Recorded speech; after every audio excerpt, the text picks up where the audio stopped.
Bila kita niat umrah, dia tertakluk kepada rukun umrah. Niat, tawaf, sa'i, tahallul umrah, orang panggil bercukur bergunting, tertib 5 ni. 5 ni kita nak kena selesai bila kita niat umrah. Kita pun sebelah malam kita berkumpul di lobi hotel, depa bawa kita pergi Masjidil Haram. Contoh hotel tadi 900 meter. 900 meter lah kita berjalan pergi. Sunat lah. Labbaik Allahumma labbaik, labbaik la syarika laka labbaik, innal hamda wan ni'mata laka wal mulk la syarika lak. Sampailah di masjid. 900 meter pun main ramai-ramai ni tak jauh mana. Jadi kita pun masuk ke Masjidil Haram dalam keadaan ada wuduk siap. Bawa beg kasut, satgi nak buh kasut, ataupun beg plastik, ambil yak semayang siap-siap, doa bagi elok, ya Allah bagilah peliharalah wuduk aku ni. Sebab kita duduk sini pun duduk rajin kentut. Sak-sak kentut jadi kita nak tawah ni cik boleh tak mau kentut lah. Kentut nak kena ambil semayang lain pula, jadi masalah pula. Jadi kita pun, ya Allah peliharalah wuduk aku ni. Jadi masuklah Masjidil Haram. Pekerjaan pertama yang kita nak buat adalah tawaf umrah. Tawaf tu orang panggil tawaf rukun umrah, ataupun kita panggil tawaf wajib. Orang tu orang panggil tawaf wajib.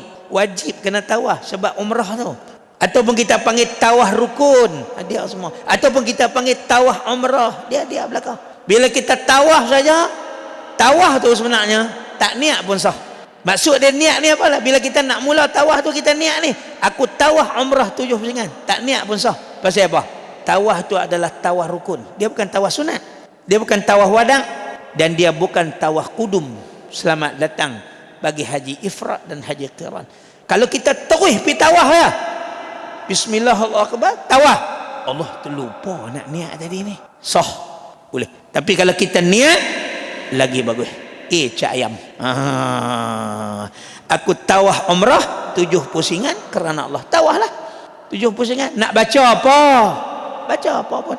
Subhanallah boleh, alhamdulillah boleh, Allahu akbar boleh, la haula wala quwata illa billah, la ilaha illa anta subhanaka inni kuntu minaz zalimin, rabbana atina fid dunya hasanah wa fil akhirati hasanah wa qina azabana. Arab boleh, Melayu pun boleh. Doa lah, baca. Sampailah kita ni 7 pusingan tu. Ni saya ringkaskan lah ni. Jadi ringkaskan. Jadi habis 1 pusingan, sampailah di sudut Hajar Aswad. Angkat tangan pula. Apa tujuan kita angkat tangan ni? Mana istilam. Maksud dia istilam ni, kita tak boleh kucuk. Kita mengisyaratkan tangan kita untuk kucuk. Bismillah, Allahu akbar, Allahu akbar, Allahu akbar walillah. Tang mulut nah.